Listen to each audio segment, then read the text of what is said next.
Tribbles are proof that Star Trek's Federation are hypocrites. Star Trek's Tribbles may seem like innocuous balls of fluff, but they actually prove that the United Federation of Planets can be hypocritical. Introduced in the iconic Star Trek, the original series episode, The Trouble with Tribbles, Tribbles are small non-intelligent life forms known for their astonishing reproductive rate. As seen in The Trouble with Tribbles, one of the little creatures could quickly turn into hundreds and then thousands, overrunning even a massive starship or space station. Since their introduction, other Star Trek projects have revisited the Tribbles, revealing more about their troubling history with Starfleet. The Tribbles have an equally tumultuous history with the Klingon Empire. Although Tribbles emitted a quiet cooing sound when handled by most humanoid species, they reacted negatively toward Klingons. The Klingons saw the Tribbles as a menace to their society and sought to wipe them out entirely. As revealed in Star Trek, Deep Space Nine, Klingon warriors were sent out into the galaxy to hunt Tribbles and eventually succeeded in destroying the Tribble homeworld sometime in the late 23rd century. Despite this, the Tribbles were never fully eliminated and remained around even in Star Trek, Discovery's 32nd century. Star Trek's Federation ban on genetic engineering doesn't include Tribbles, but that isn't right. After the eugenics wars, the Federation banned all genetic engineering to prevent the rise of another tyrant like Khan Noonien Singh Ricardo Montalban. Starfleet, however, has not always been consistent in upholding this ban. For example, the ban does not extend to Tribbles, which seems like an oversight on the part of the Federation. In Star Trek Short Treks, Season 2, Episode 2, The Trouble with Edward, for example, Lt. Edward Larkin H. John Benjamin experimented on Tribbles as a potential food source. As the Tribbles Larkin encountered breed too slowly to be a viable food source, he set about trying to change that. Despite being ordered to suspend his project, Larkin kept gene-splicing Tribbles, eventually creating a version that was born pregnant. Unfortunately, Larkin's Tribbles overran the USS Cabot, forcing the crew to abandon ship and ultimately resulting in the Cabot's destruction and Larkin's death. Star Trek Picard Season 3 offered a glimpse of an attack Tribble that Section 31 kept hidden at Daystorm Station. Although Tribbles are not Federation citizens and do not appear to be intelligent, it seems wrong that they would be exempt from the Federation's ban on genetic engineering. In Star Trek Prodigy Season 2, Rok-Tahk Rili Alizraki was also studying Tribbles and had figured out a way to keep them from multiplying so quickly. But aside from Rok-Tahk's potential solution to the Tribbles' rapid breeding, every other attempted manipulation of Tribbles has made the creatures worse. Lt. Larkin's experiments resulted in disaster and ultimately made the Tribbles a menace for years afterward. Section 31's attack Tribble also seems like a recipe for disaster.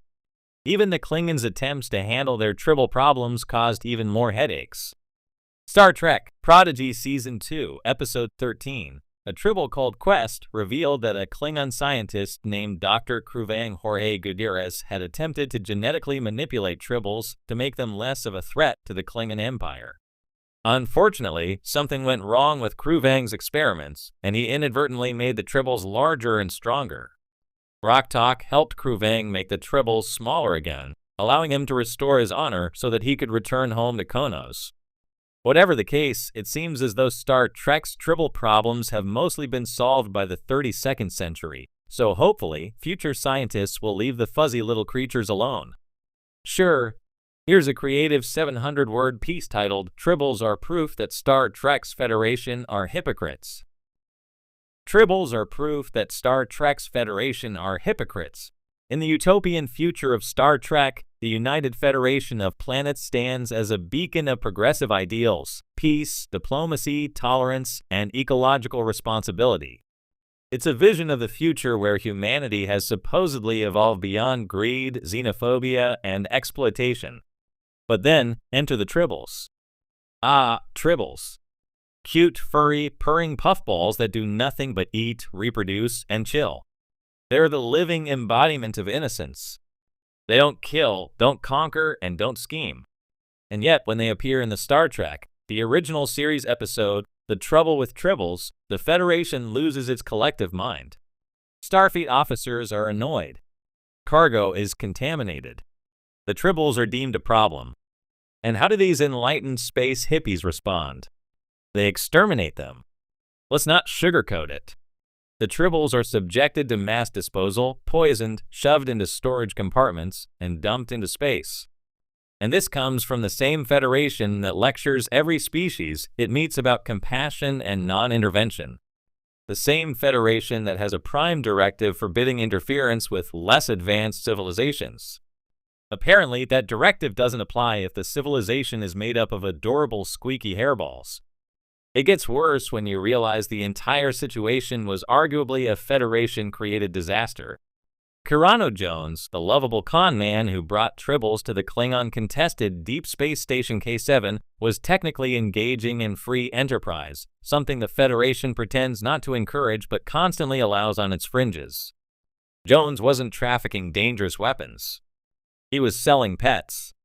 But when those pets multiplied and disrupted a grain shipment, grain meant to sway a planet's allegiance, suddenly everyone treated the Tribbles like invasive pests. Let's pause there.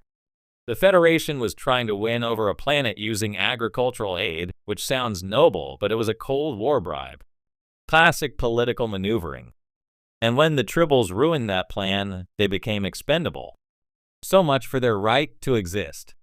Contrast that with how the Federation handles hostile species. When the Borg invade, Starfleet bends over backward to avoid full-on genocide. When the crystalline entity devours colonies, Data's morality prevents them from destroying it outright. Yet Tribbles, who pose no real threat beyond overeating and overbreeding, are treated like biohazards. No diplomatic envoy.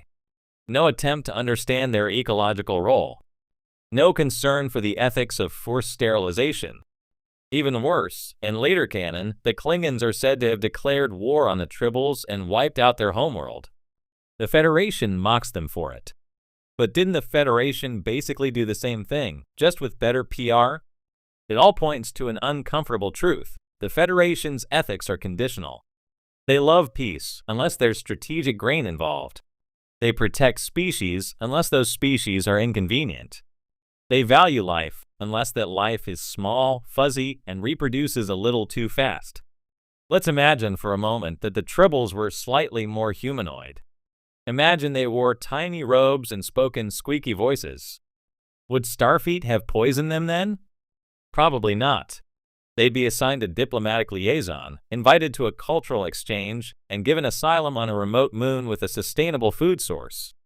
But because they were non-verbal, non-humanoid, and overly prolific, they became a problem to be solved. In this light, the Tribble incident becomes less of a quirky side episode and more of a mirror. It shows that beneath the Federation's idealistic exterior lies a very human impulse: control. Control of nature. Control of outcomes. Control of lesser species. Sure, the Federation doesn't enslave or colonize, at least not overtly. But it exerts soft power through trade, diplomacy, and strategic alliances. And when something like a Tribble disrupts that machinery, it's not welcomed. It's neutralized. There's irony in the fact that Tribbles, whose greatest crime is being too successful at surviving, expose the Federation's greatest weakness: selective morality. The cute creatures that Captain Kirk once called a gluttonous, overpopulating nuisance might just be the galaxy's fluffiest whistleblowers. So next time you rewatch The Trouble with Tribbles, don't just laugh. Look closer. Those squeaks? They're not just purrs. They're protests. Against hypocrisy, against selective ethics, and against the idea that only certain kinds of life are worth protecting.